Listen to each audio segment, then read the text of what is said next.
Eu me chamo Rubens Rebouças, esse é o treinamento do método de ovulação Billings e hoje eu vou continuar contando a história do método de ovulação Billings, na verdade a continuação da história da tentativa de controle da natalidade, do controle da fertilidade do casal, tá bom? Então, na última aula, a gente contou um pouco das tentativas ao longo da história da humanidade de controlar a fertilidade, então várias coisas até meio bizarras que as pessoas faziam, né, nas culturas diferentes para tentar diminuir a fertilidade ou evitar a gravidez, enfim. E nessa aula agora a gente vai contar um pouco da história do método Billings em si, tá bom?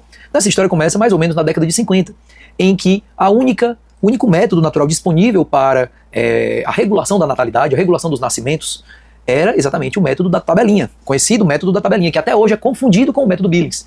Certo? O método da tabelinha se baseia no fato de que a ovulação ocorre num só dia, de 10 a 16 dias antes do começo da menstruação. Isso dá para a mulher que tem ciclos regulares um modo de calcular os dias em que ela está apta à fertilidade. Então, baseando seus cálculos nos ciclos mais curtos e longos, experimentados ao longo de 6 a 12 meses, ela pode saber melhor os dias de possível fertilidade. Certo? O método da tabelinha, ele é satisfatório enquanto a duração do ciclo não se altera muito. Porém, ele tem uma falha inerente. Por quê? Porque nenhuma mulher é totalmente e sempre regular. Inevitavelmente, há variações significativas ao longo da vida na duração do ciclo da mulher. Isso pode ser causado por questões emocionais, por questões físicas, isso muda depois de uma gravidez, certo? Ou perto da menopausa muda também, então esse método acaba sendo muito falho, e de fato ele se mostrou insatisfatório e muito restritivo, especialmente quando os ciclos eram longos e irregulares. Certo? Isso é o padrão para algumas mulheres, e embora não exija tratamento, a menos que haja alguma normalidade, isso acabava impossibilitando que muitos casais fizessem realmente um controle da sua fertilidade com métodos naturais. Então os católicos, inclusive, ou todas as pessoas que não conseguiam utilizar o método da tabelinha, acabavam tendo que migrar para métodos artificiais. Então o que foi que aconteceu?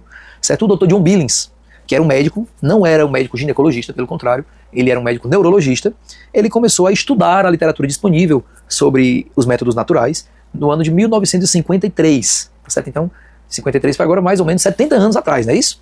Então ele não era ginecologista e ele ficou muito surpreso com as coisas que ele descobriu. Né? Então ele leu a respeito da existência de um muco, né, que havia sido descrito em vários estudos, que era um muco filamentoso, um muco lubrificante, que era produzido pelas células do colo uterino perto do tempo de ovulação. Né? Vários estudos, várias pesquisas daquela época mais ou menos, que traziam um relato da existência desse muco. Né? Ainda que esse muco fosse observado por médicos, né, durante muitos anos, os ginecologistas nunca questionaram as mulheres sobre o seu próprio conhecimento a respeito desse muco. Né? Então, na verdade, havia mais ou menos 100 anos antes, né, em 1855, um estudioso, Smith, afirmou que a concepção tinha maior probabilidade de acontecer se o muco estivesse na condição mais fluida. Né? O Smith estava estudando outra coisa e mencionou essa informação sobre a possibilidade de concepção ser maior quando o muco estava mais fluido. Né? Um outro estudioso, chamado Sims, em 1868, também apontou para a importância do muco, quando ele descreveu um teste pós-coital, ou seja, um teste realizado após a relação sexual, para determinar a saúde dos espermatozoides. Né? O objetivo dele era avaliar a saúde dos espermatozoides. E aí ele descobriu que esse teste ele era mais eficaz quando você fazia o teste em casais, enquanto a mulher estava tendo aquele muco, que era um muco claro e translúcido de consistência como clara de ovo. Ele descobriu que esse teste funcionava melhor naquele período porque os espermatozoides viviam mais quando em contato com o muco com aquelas características. Certo? Outros estudiosos, né, que o Dr. Billings foi tendo acesso, por exemplo, um estudioso chamado Hanner, investigou mais a fundo o trabalho desse estudioso Sims e confirmou a importância de um tipo especial de muco. Né? E aí ele confirmou de fato que havia um muco em cujo contato os espermatozoides acabavam vivendo mais tempo. Né? E para você avaliar espermatozoides, era melhor que eles estivessem em contato com aquele muco. Certo? E assim várias pesquisas foram aparecendo. Uma outra que apareceu na França em 1933, que era um experimento de Seguin e Simonet, envolvia uma cirurgia de laparotomia. Laparotomia é aquela cirurgia em que é aberto, né, o abdômen, a cavidade abdominal, e o ovário ele era visto diretamente. E aí ele confirmou, através desse experimento, né, desse estudo, que o tempo da ovulação estava relacionado com a presença do muco do tipo fértil. Né? E também, depois laboratorialmente, houve uma concordância entre o nível ápice do hormônio estrogênio e o tempo da ovulação e a presença daquele muco. Então, foram 3 informações que foram relacionadas entre si nesse estudo. E quando o Dr. John Billings foi lendo esses estudos, ele foi reconhecendo, então, a possibilidade de relação do muco como um medidor da fertilidade feminina. Então ele pensou, pode ser que esse muco tenha, de fato, uma relação direta com a fertilidade.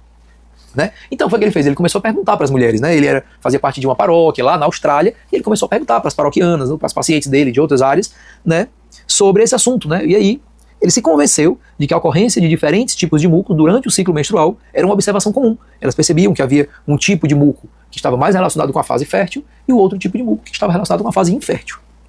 Depois ele começou a ampliar os seus estudos, e aí já com a cooperação de centenas de mulheres, ele encontrou então um padrão típico de muco. Era evidente, segundo ele, que a sensação produzida pelo muco, tanto como a sua aparência, a aparência do muco, serviriam para que as mulheres pudessem reconhecer o período de fertilidade dentro do ciclo menstrual. E aí, ele percebeu que nem a cegueira era uma barreira para você fazer essa avaliação, né, para aprender. Então ele perguntava para uma mulher que era cega: você consegue perceber ao longo do mês a existência de um muco? E ela dizia: sim, eu consigo perceber. Embora não visse o muco, mas ela percebia a sensação que aquele muco provocava na vagina. Então, esse padrão era parecido para mulheres de diferentes locais e diferentes níveis sociais. Informação que depois foi confirmada em estudos muito abrangentes realizados pela própria OMS. Então, o Dr. Billis, né, Dr. John Billis, começou a criar grupos de estudos. Até que a sua própria esposa, doutora Evelyn Billis, outra médica, ela começou a se envolver diretamente nesses estudos, mais de 10 anos depois do começo da pesquisa do Dr. John Billis, né? Em 1966 ela começou a se engajar, então, nesse estudo que o seu marido estava fazendo. E aí era óbvio que o ensino de mulher para mulher era uma forma mais fácil de transmitir essa mensagem. Então, o problema básico, né, segundo a doutora Evelyn Billis, né, de um homem tratar de ensinar o método é que ele não conseguia experimentar a própria ovulação em si. Né? E aí ele só conseguia transmitir de forma teórica as ideias. Né? E as observações acerca da sensação do muco cervical, que é a chave do êxito, né, dentro do uso desse método.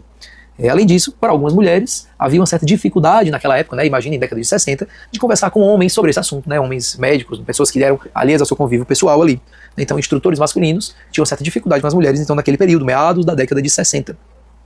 Então, nesse período foi realizado um longo estudo clínico, e aí, de fato, foi confirmado o muco cervical como um medidor da fertilidade.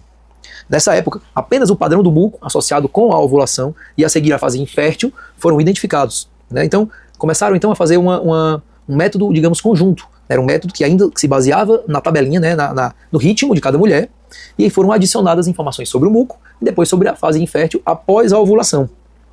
Tudo isso ainda se mostrava inadequado para mulheres que tinham ciclos irregulares, né, ou mulheres que tinham atraso na ovulação, né, como acontece com mulheres, por exemplo, que estão amamentando, mulheres que estão próximas da menopausa. Além disso, foram percebendo, né, o Dr. John Billis, a Dr. Evelyn Billis e outras pessoas que foram entrando aí dentro desse estudo, que muitas mulheres, usando o método, elas não tinham necessidade mais de usar a temperatura basal, né, que depois foi sendo adicionada no processo. Então você tinha ali a tentativa de juntar 3 métodos, né, o primeiro método que era a tabelinha, que era aquele mais antigo, um que surgiu depois, que foi o método da temperatura basal, que era chamado método sintotérmico, né, e em seguida o método da ovulação, que foi o método descoberto então pelo Dr. John Billis. Então eles tentaram aí agrupar os 3 métodos, formando um método combinado. Só que depois de um tempo eles perceberam que a temperatura e a própria tabelinha acabavam dificultando a prática do método. Então era mais seguro, era mais garantido você isolar os outros métodos e usar unicamente o método de ovulação, que era o método da avaliação do muco. Então começaram a perceber aí padrões pré-ovulatórios de infertilidade. Né? Depois do período da menstruação, até chegar naquele muco com aquela característica que já havia sido descrita como muco fértil, haviam padrões diferentes de infertilidade pré-ovulatória. Né? Então você tinha um muco contínuo, certo? Que depois foi chamado muco infértil, ou você tinha um padrão de secura. Tá bom? E isso, de fato, provocou um alívio tremendo, porque ele resolveu o problema da abstinência prolongada, já que nesse período, até que fosse descoberto esse chamado padrão básico de infertilidade, que é esse período pré-ovulatório, então o casal tinha que fazer abstinência desde a menstruação até o período da ovulação, e só na segunda parte do ciclo podia ter relação, então. Então foi sendo um avanço gradativo do método. Né? Primeiro descobriu-se o muco como relacionado com a fertilidade.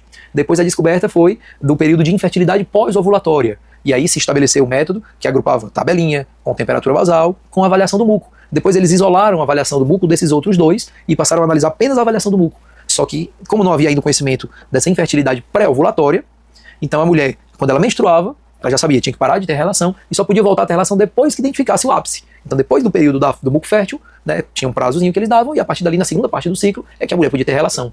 Mas quando eles começaram a descobrir, então, a parte da infertilidade pré-ovulatória, que depois a gente passou a chamar de PBI, Padrão Básico de Infertilidade, que nós vamos tratar nas próximas aulas, aí simplesmente foi um grande alívio, porque agora não precisava mais um período tão extenso de abstinência. Eles poderiam ter realmente, com tranquilidade, com certa tranquilidade naquele momento, relação antes do período da ovulação. Então, cada passo nesse caminho, para que fossem estabelecidas normas confiáveis e universalmente aplicáveis, né, para o controle da fertilidade, cada passo foi sendo comprovado muitas vezes e correlacionado com estudos hormonais, certo? Só em 1971 foi que de vez foram abandonados o uso de temperatura e cálculo do ritmo, né, da tabelinha.